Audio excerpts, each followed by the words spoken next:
Teaching Students with PTSD by Daniel Rockline.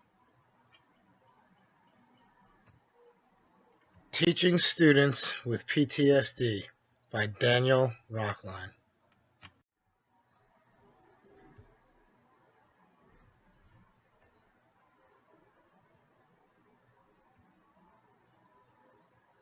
Diagnostic and Statistical Manual of Mental Disorders labels PTSD with the number 309.81.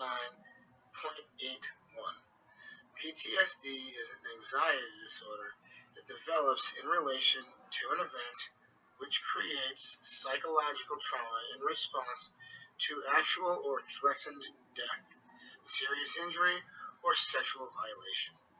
The exposure must involve directly experiencing the event, witnessing the event in person, learning of an actual or threatened death of a close family member or friend, or repeat firsthand extreme exposure to the details of the event, according to the DSM-5. The Diagnostic and Statistical Manual of Mental Disorders labels PTSD with the number 309.81.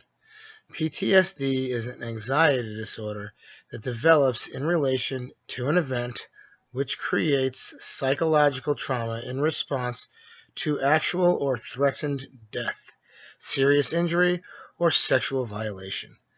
The exposure must involve directly experiencing the event, witnessing the event in person, learning of an actual or threatened death of a close family member or friend, or repeat first-hand extreme exposure to the details of the event, according to the DSM-5.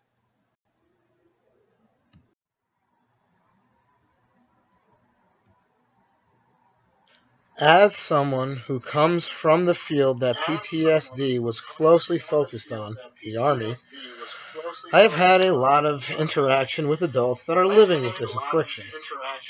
I was in the Army, so most of the situations that I came across were those of survivor's guilt, when your friends or soldiers died but you didn't, and those with hypersensitivity to noises in certain situations.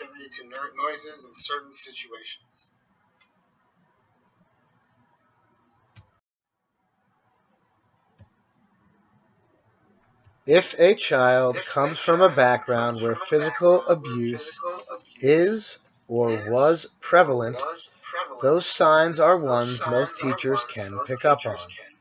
However, emotional abuse / neglect, sexual abuse, neglect, and many other adverse childhood experiences do not surface so easily.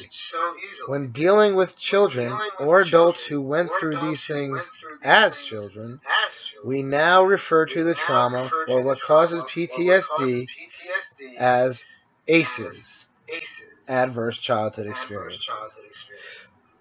With the students that we work with, the issues that cause their issues are needed to be worked out with professionals such as a school psychologist, a school therapist, doctors, and if need be, law enforcement.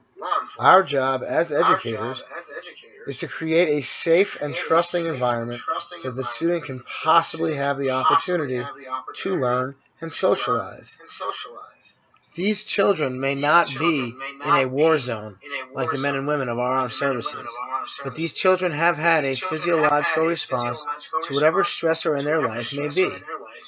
It's important to identify what makes the students feel safe and what makes the student feel unsafe, and use that to avoid and bring down any negative responses or negative behaviors.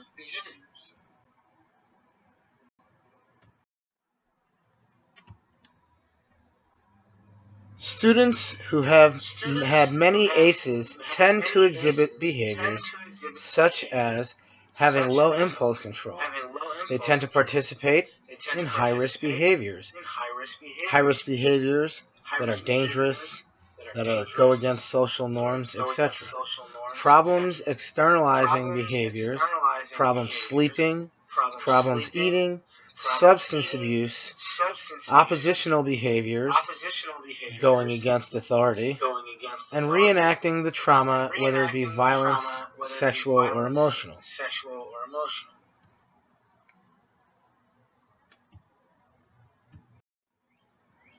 With all of this trauma comes some repercussions or issues learning when it comes to the world of academics. These students, due to the responses they have developed, due to the situations that they're in, have some learning issues that we are going to come across. Some of these students are going to have issues paying attention or even functioning in a classroom sometimes. Some will have problems with information processing or being able to complete tasks. Some have learning difficulties and trouble with language development. It is important to understand that these students are not just doing these things to be difficult. Imagine how difficult it is for them.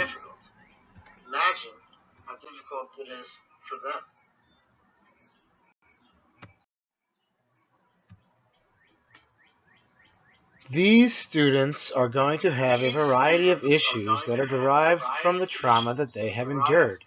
Teachers need to know that these children can have issues with relationships, inappropriate relationships, attachment issues, trust issues, physical and health issues, sensory issues, developmental delays, balance issues, emotional responses, difficulty understanding or expressing their emotions, internalizing feelings, difficulty communicating their wants and their needs, a low self-concept, low self-esteem, poor body image, shame, guilt, not looking forward to a future, dissociation, a disconnect between thoughts and emotions, anisma, depression, depersonalization, and even shifts of consciousness.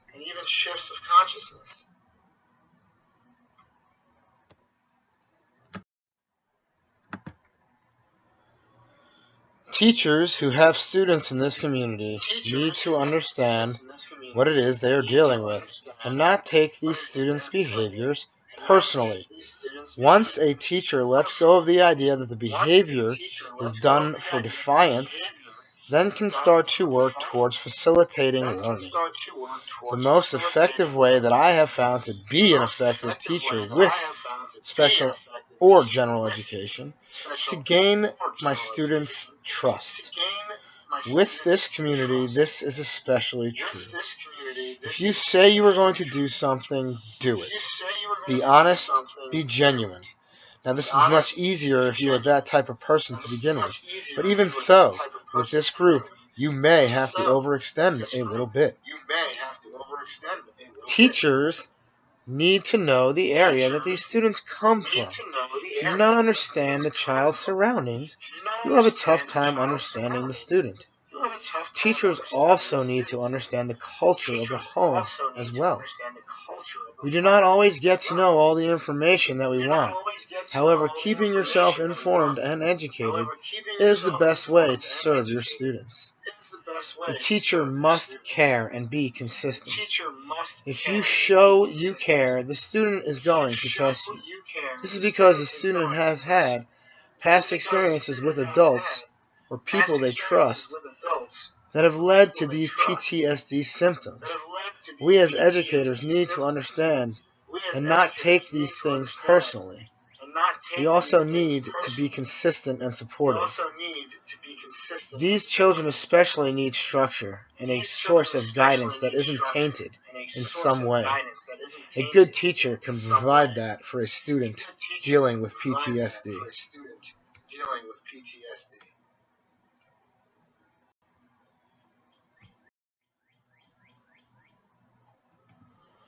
Working with students who have PTSD can be extremely trying at some points. As the teacher, it may seem like you are not really making a difference. That could not be further from the truth. There are certain things that I tell all of my students and athletes every day. Things like, I am proud of you. Things like, I believe in you. A simple good morning, how was your day? And my favorite, have a good weekend, come back safe. These simple acts can show the students that you are interested in their well-being. Every little bit helps. Being patient, being open, and being able to change is the most important quality a teacher dealing with this community can possess. For all the trials and tribulations the teachers of these students, it comes down to this. We will help them to succeed not only in the classroom, but in life as well.